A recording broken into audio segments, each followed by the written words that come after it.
All right, so this is another video for LO206, what not to do. And again, got the camera here focused on the vent tubes. Same situation, although this one here is just dangling on that little inlet. It's actually not a closed system, so it's not as bad. It actually wasn't sucking fuel in, was costing him power.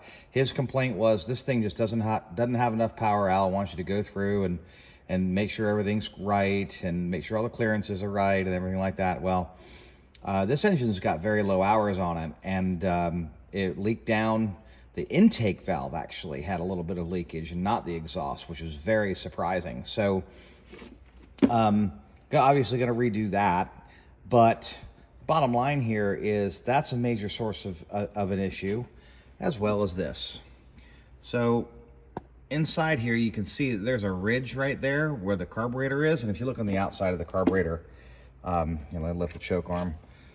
If it's that low, it's not adjusted properly. That intake manifold is actually restricting this unit. So he doesn't run this thing in junior or anything like that. This is a senior motor. So that right there was costing him a significant amount of power.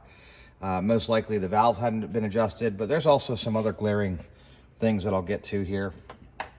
And that's this. So when I took his clutch apart,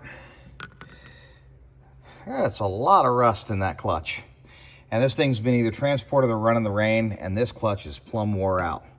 The shoes are really, really worn out, and the springs move around. You can actually move these puppies. So same situation as the last one that I showed you.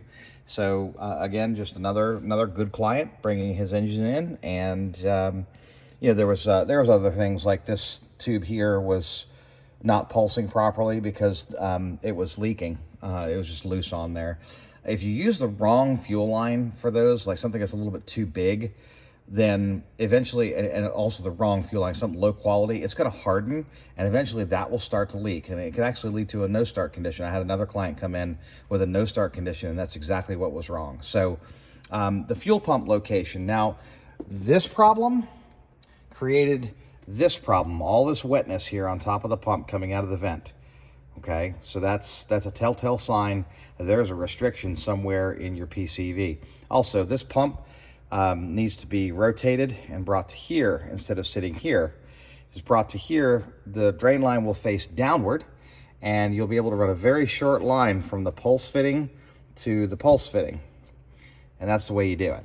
That's why they machine this. It was okay to drill this plate and thread it and all that stuff, but that's done by the factory at this point. So this is a later model engine, also the fact that it has orange seals on it. So just a little tidbit again on what not to do.